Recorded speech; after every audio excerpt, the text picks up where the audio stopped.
everything makes sense. You know what I mean? You wouldn't want to hear, Linda Ronstadt over this kind of, music, or maybe you would, but I don't know if it would sound good. But That's a yeah, this was thought.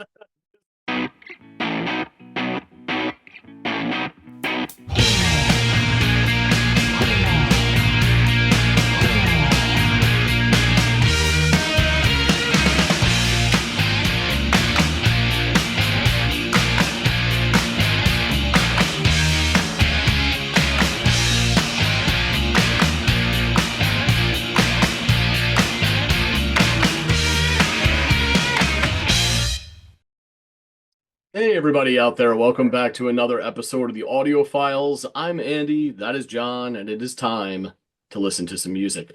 John, you're going to offer up a song for me to go off and listen to. I'm going to do just that, and then we're going to come back and discuss it. That's the pretty much the blueprint of how this works. I'm sure you're aware more than anybody.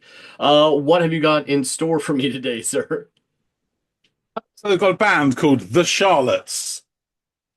Charlottes. Man, Yes.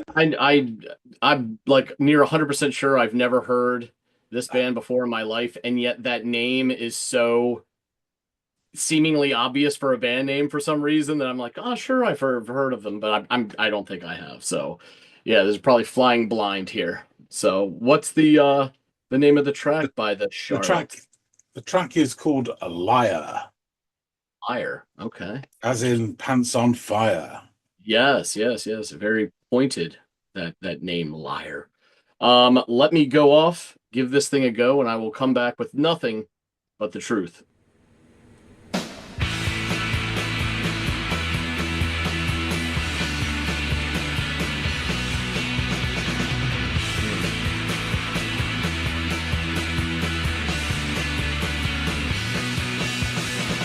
Take me away and I won't let you stay. Just keep me away from here. Watch you away with your heart in a state and I'm feeling for all my fears. Just let me say no, I won't let you stay. No, I won't let you bring me down. Hurting my pride, you won't stand by my side. I'm a liar, a liar, a liar.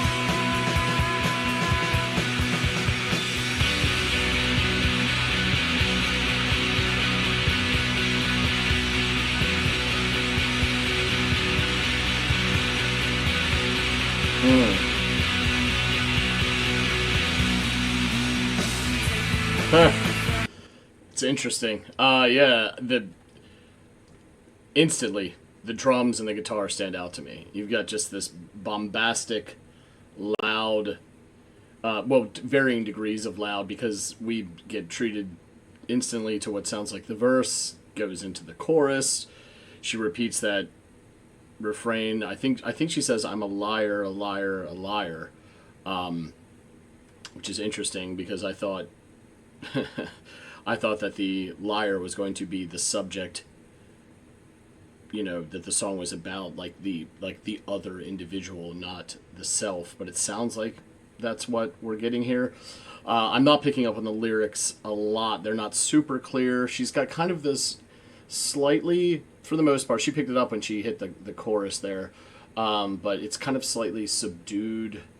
Um, I don't know if I would go as far as to call it like disassociated, but just this sort of slacker sound, which honestly fits perfect with the sort of noise rock, alt rock sound that they're tapping into. It sounds very like early '90s kind of grunge adjacent, while not being full blown grunge.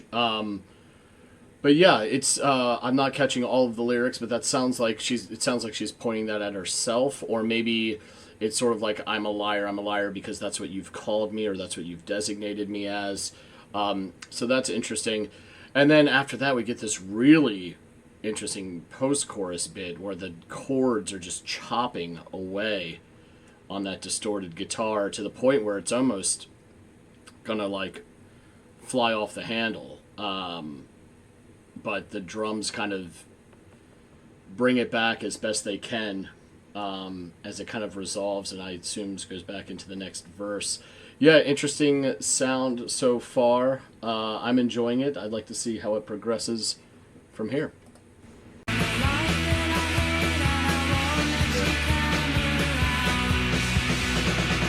Great drums.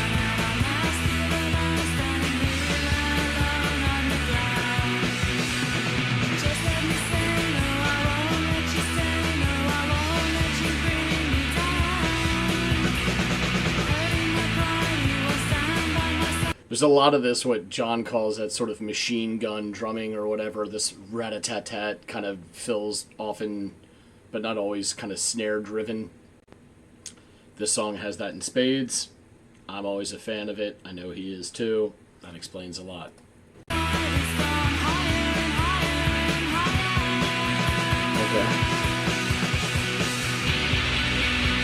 This is that post-chorus.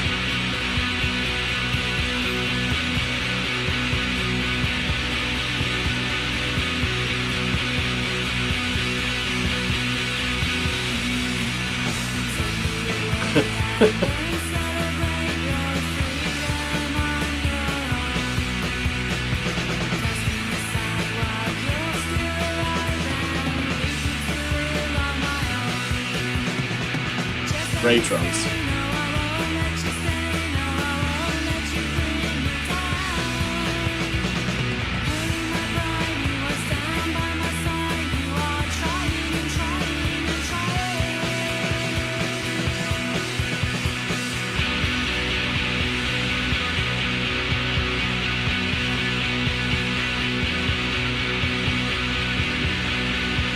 Yeah.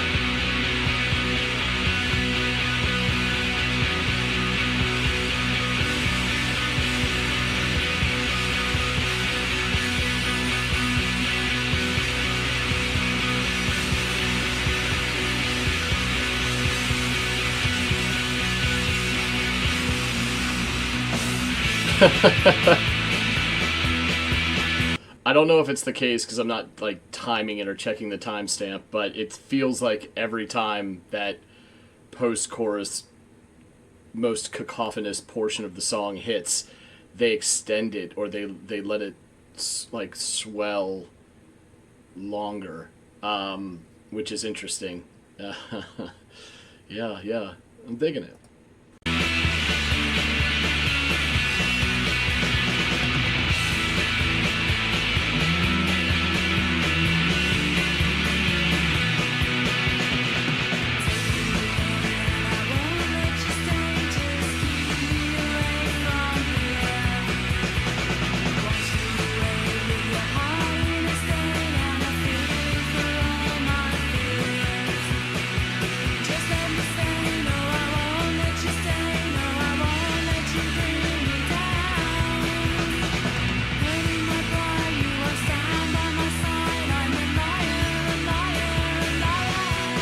Okay.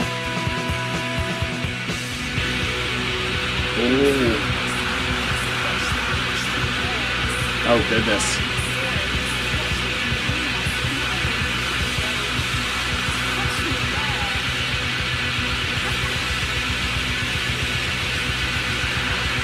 Jesus.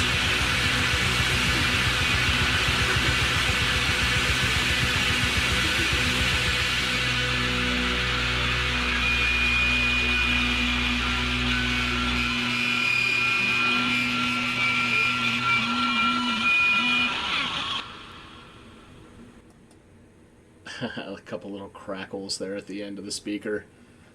I'm sure they had a lot of crackling to do after that number. Yeah, that last bit when it really I just keep calling it the post chorus. I don't know what the technical term is for it in this song, but that's how I'm going to label it. Yeah, that one again, longer, more more cacophonous, this loud bombastic sound, added or injected into this last iteration of it was this obvious, like, this staticky scratching, and then her spoken word bit, which is even harder for me to pick up than the rest of the lyrics throughout. So I'd be interested to hear what she's saying during that portion. interesting choice for her to go with that delivery. I'm not saying it doesn't work or I don't like it. I just wish I could have made out what she was saying a bit better because I don't know. The song would suggest, and the progression of the song would suggest that perhaps that was like the boiling point moment. So to hear what she's saying and perhaps how pointed those lyrics might be during that part would have been interesting. I'm sure John will fill in the blanks for me, but just in this listening experience, I would have enjoyed hearing that more. I did like how everything, because every time they get to the end of that bit, it feels like things are gonna fly off, the tracks, and it's gonna come crashing down. And this is sort of when it does, when it ends in this fuzzy feedback, staticky kind of dust settling point. Was probably the perfect kind of punctuation at the end of this musical, 4 minute and 20-second sentence. So yeah, I thought that was a really good call. It was fairly, and by fairly I mean quite repetitious, and they could have, outside of extending or manipulating a little bit that post chorusy bit, there could have been some added things here and there to give it a slight bit of variance, but. I know John is no stranger to repetition, and it oftentimes can be a big fan of it. And to be frank, while I'm underscoring that it was that didn't deter or detract from my enjoyment of the song. Could it have used it? Yeah, probably, in my opinion, but I don't think that it, like, sealed the fate of my opinion of the song or the song in general. I thought it was pretty good and loud.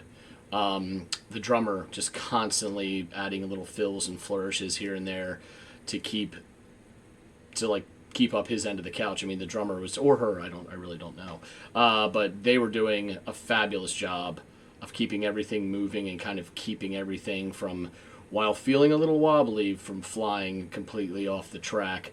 Those guitars were thick and loud and a perfect pairing for that kind of drum work, and really just the overall package of, I think, this sort of noise rock, alt rock kind of sound that they're going for here. I would be floored if John said this wasn't, somewhere between 89 and 92. It just has that sound to it, at least for me.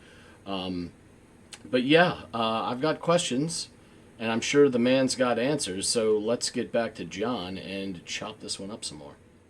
Boom shakalak, he's back. So you've had to listen to The Charlottes. Liar, what are your thoughts? Wasn't expecting Boom Shakalak from you at all. I thought it was fitting. Yeah, so much. There's this game we had on Sega Genesis growing up called NBA Jam, and whenever like one of your guys did like a great dunk or something like that, the commentator would go "Boom shakalaka," and so you just gave me flashbacks to my teenage years. Uh, Excellent. so this thing, interesting. Bit of what I would say is noise slash alt rock. We've got lots and lots of sound from the word go all the way up until the end. Uh, so it starts with one rap of the snare, and I say one rap of the snare because that's how it started. But good God, by the end of this thing, that snare needed to be checked by like a neurologist. It may have had CTE by the time this was done. A lot of concussions. This snare drum got beat on throughout this track. And the track was made all the more better for it, to be honest with you. I loved the drums in this one. So yeah, it starts, we're off to the races after the, what's that? Just remember that. Yeah, we'll Yeah, circle back to that. yes. I'm waiting with anticipation.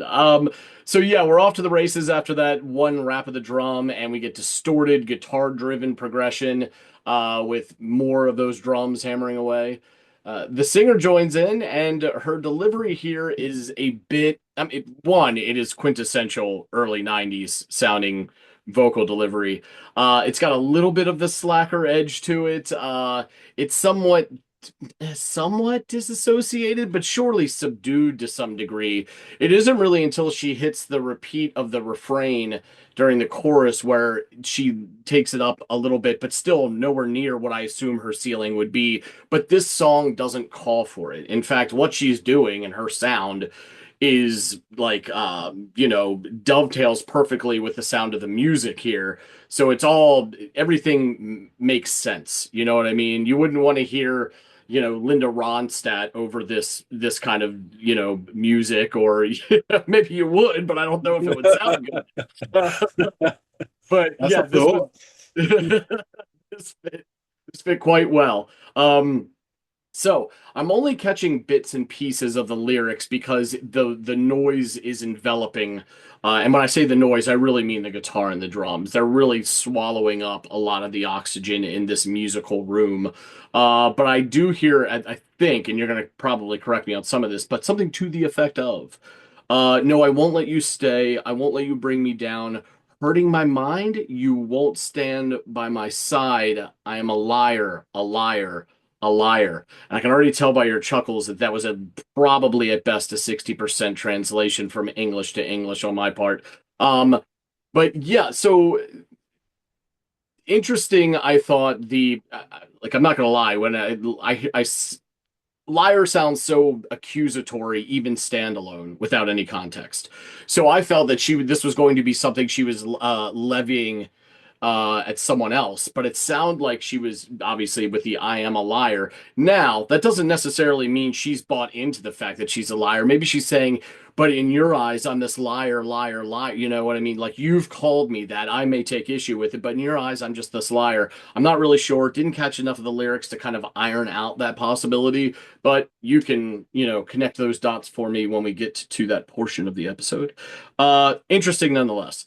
And it's after this bit that the guitars really chop away at those distorted chords as the drums continue to pound before eventually a crashing of the cymbal kind of ushers in this shift back into the verse motif. And I don't think they tried to, but this was clearly not fluid. Like but it also wasn't completely off.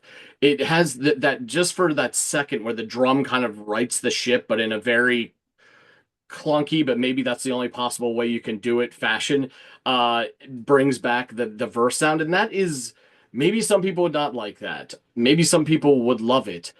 I don't even know how I feel about the transition of that to that point yet. You know what I mean? I have to listen to it again because there is something important about this post chorus bit, as I continue to call it throughout my reaction, that it's obviously the kind of most important part of the song. Ironically, even though it doesn't have lyrics until sort of the end when she kind of speaks over it, and that was completely lost on me. But nonetheless, it's kind of like this pivotal part in the song that they do things with throughout.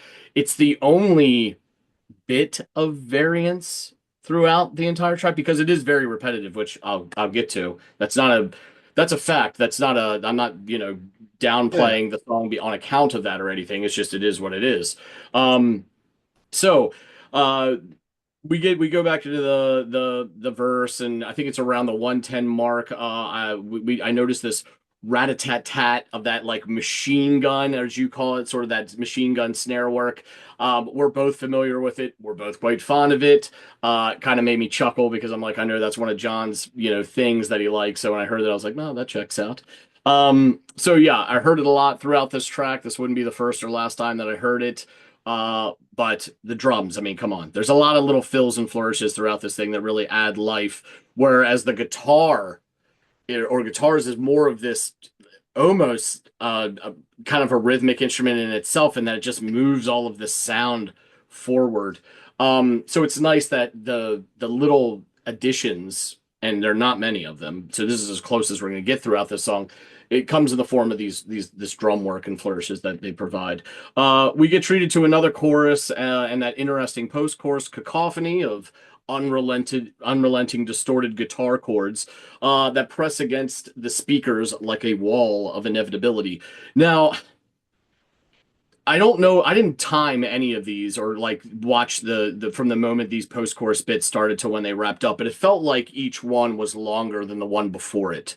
Like they let it go for another measure or something like that. I'm not really sure, but that's the feeling that I got.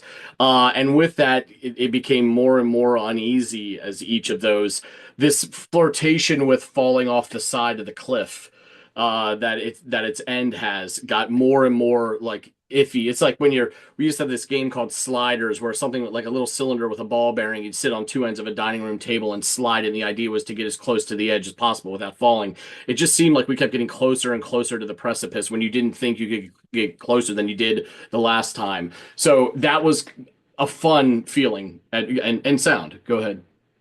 Just because I'll forget this otherwise. We used to do a similar thing with coins, and you flick it on either end of the table. And the idea was to get it so it stopped on the edge and enough was sticking out that you could then flip the coin up in the air and catch it in the air. If you did, you scored a goal. And that's how, Okay, all right. hours and hours of boredom. But yeah, just reminded me of that. Excellent, excellent. So I suppose this bit does in fact relent because we end up in another chorus, and she then repeats, "You are trying, trying, trying." To this, I think that's what she's saying, to the same sort of Yeah. as a replacement for "I'm a liar, a liar, a liar."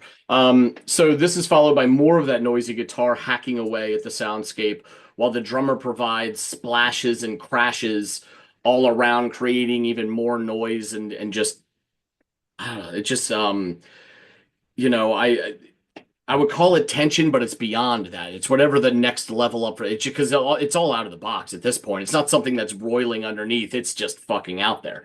So, and that's also something that increases with each one of these iterations. It just gets more bombastic. Um, so this gives way to what I think is an instrumental rendition of the verse that then transitioned to another chorus.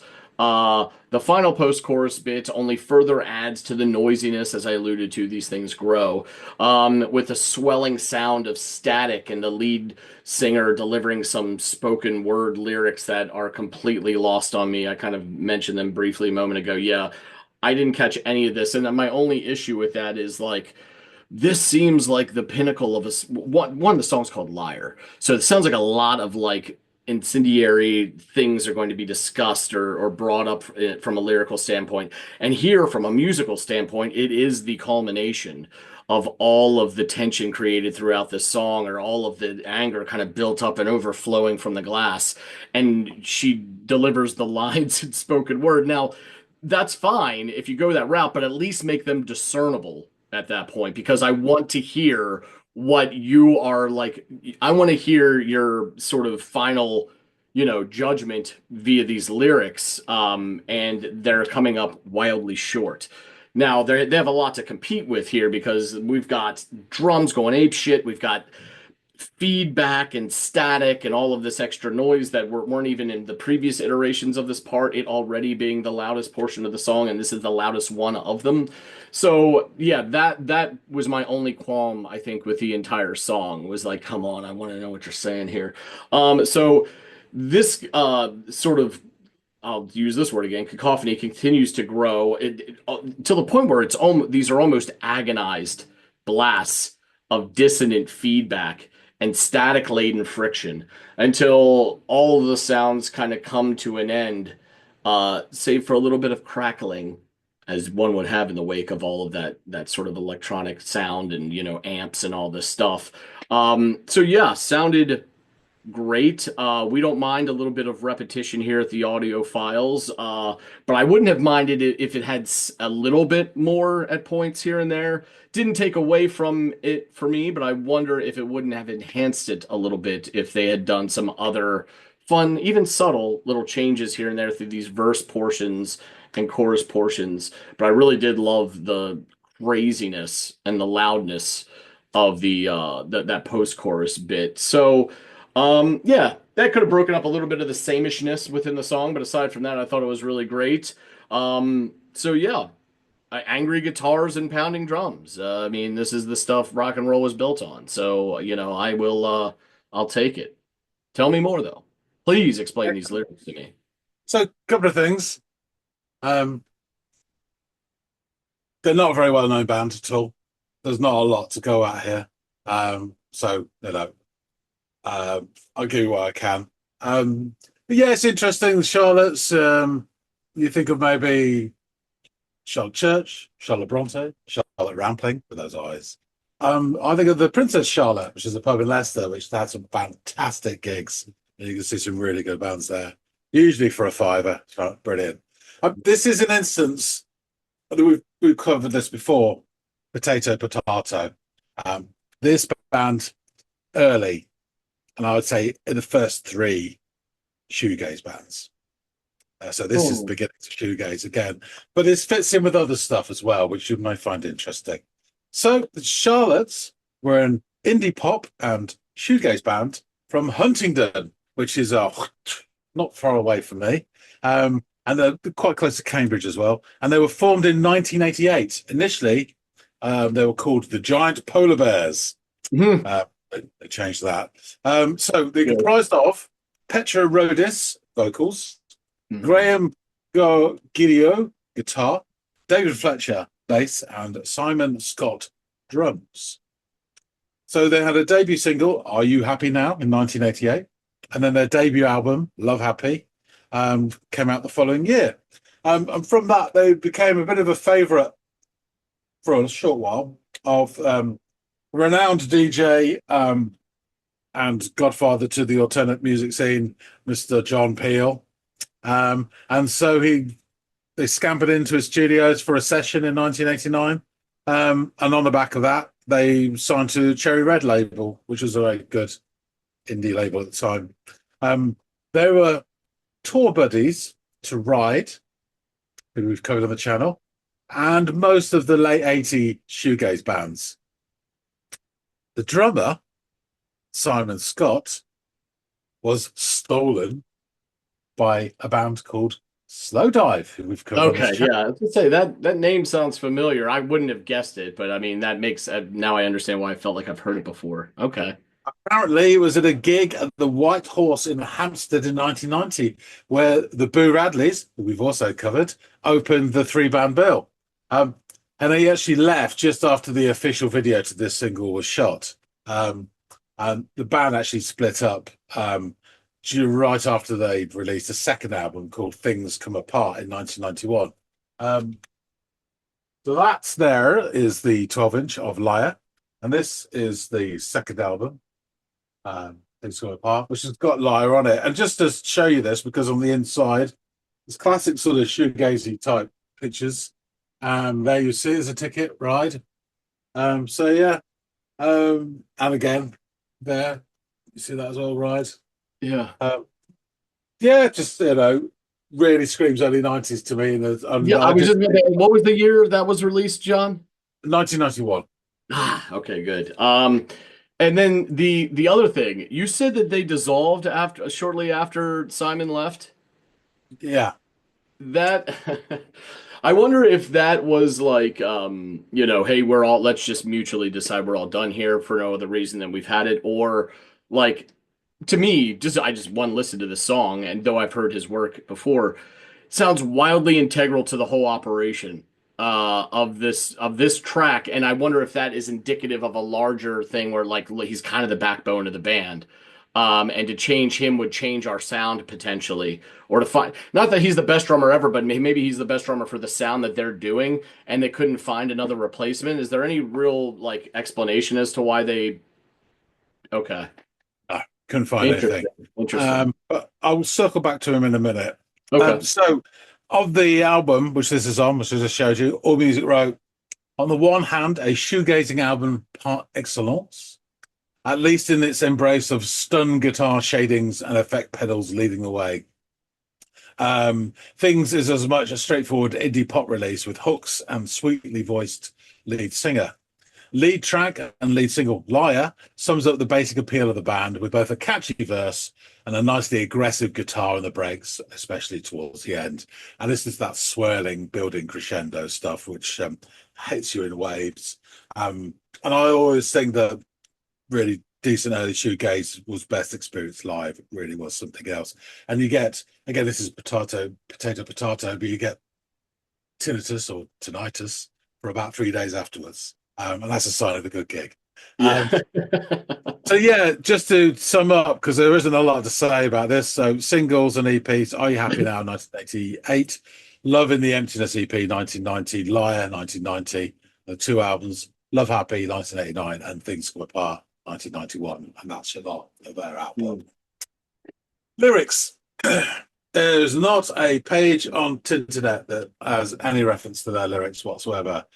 So I had to sit through it and decide and decipher. And in the great tradition of shoegaze bands, which is normally some fey lank-haired fop at the front going, "Ah." It's a nice bright female voice, but it's still pretty ineffectual in terms of Yeah. uh, discerning the actual bloody words. So my enthusiasm did wane towards the end, but I'll give you my best. The part This I'm is most about, curious about too. You're like, by the time I got to that, I just kind of yeah. threw in the towel. Take me away, and I won't let you stay. Just keep me away from here, watching you wait with your heart in a state and a feeling through all my fears. Just let me say, no, I won't let you stay. I won't let you bring me down. Hurting my pride, you won't stay by my side. I'm a liar, a liar, a liar. Mhm. Take me away from a life that I hate, and I won't let you hang around. Summer has gone, and I'm lost in a landslide, here alone on the ground. Just let me say, no, I won't let you stay. I won't let you bring me down. Hate my pride, you won't stay by my side. It's gone higher and higher and higher. This is where it starts to get sketchy. So I just put in what I thought I heard. Take me away, my bean salad ray gun, through the mangrove hall. Cast me aside while you're still alive, and Regency with my own. Just let me say no when they say I won't let you bring me down. Hurting my pride, you won't stay by my side. You are trying, trying, trying. And I'll put in there guitar break, drone, and swirl. And then it comes back in. Take me away when they say, just keep me away from here. Watching you wait with your heart in a state, just a feeling through all my fears. Just let me say, no, I won't let you stay. I won't let you bring me down. Hurting my pride, you won't stay by my side. I'm a liar, a liar, a liar. And then I put at the end, some spoken nonsense. It was probably, you know, Cuban onion, take 2 bay leaves and some chicken stock. Sweat slowly for 20 minutes. Add some cubed potatoes. I don't know what she was saying.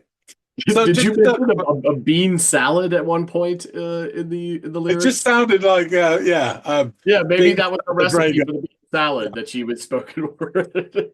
It's a powerful image, isn't it? A bean salad ray gun.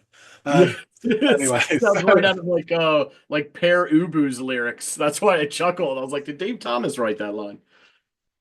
so circling back, Simon Scott, when he left the band and joined Slowdive, was still only 19. So he was pretty good drummer. So he was Yeah, 18, 19 no when this shit. came out. He played on the Just for a Day and Souvlaki albums, both of which are stellar. And then he left in 1994. He did his own stuff for a while, did some solo stuff, some ambient stuff as well. But he rejoined when they reformed in 2014.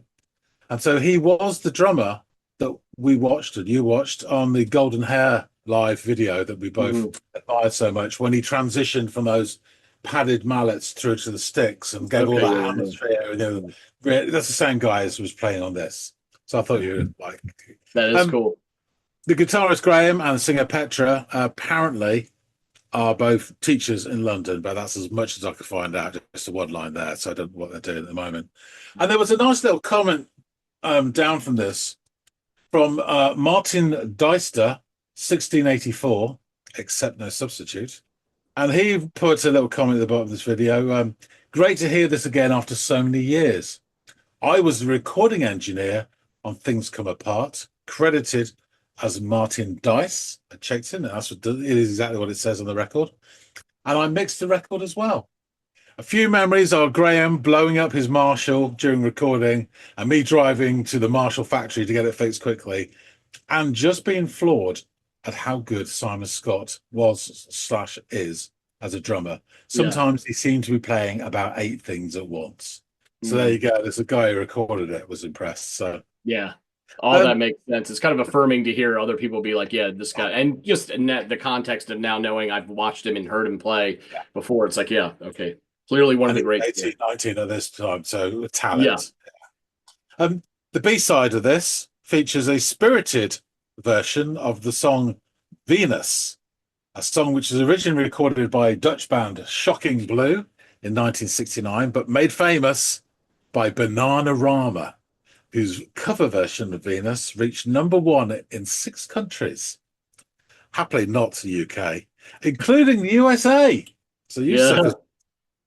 It was their first collaboration with Stock, Aitken, and Waterman. Sadly, it would not be their last. So anyway, back to the Charlottes. That's it. That's all I've got on them. I just Good. thought it'd be quite nice for you to hear a slightly different take on early shoegaze with a female voice. You don't get that too often. And with the Simon Scott Drover thing, like fitting into, a much more gentle shoegaze of a slow dive, I thought it was quite a cool little thing to listen to. Yeah, no, I enjoyed it. And Cool. interesting little points here, like we discussed with Simon the drummer, Yeah. and going off into the slow down, just interesting. Yeah, definitely. Okay, I shall wrap things up. Thanks for listening, Sandy. Absolutely. Folks out Thank you. there, tell us what you think. If you like this, please do hit the like button and drop some comments. Perhaps you guys out there have seen Charlotte's live, fond memories or not so fond memories. But we'd love to hear from you what you think about this song, this band, etc. Please drop your comments. If you haven't subscribed already, please do. We really appreciate everybody who does support the channel. Every day our numbers are growing like a gangrenous toenail. And you just can't stop it. So we do, as I say, appreciate everybody who does hop on board the love train, as we like to call it. That being said, thanks so much for watching, and we'll see all of you on the next episode of the Audiophiles. See you later, guys.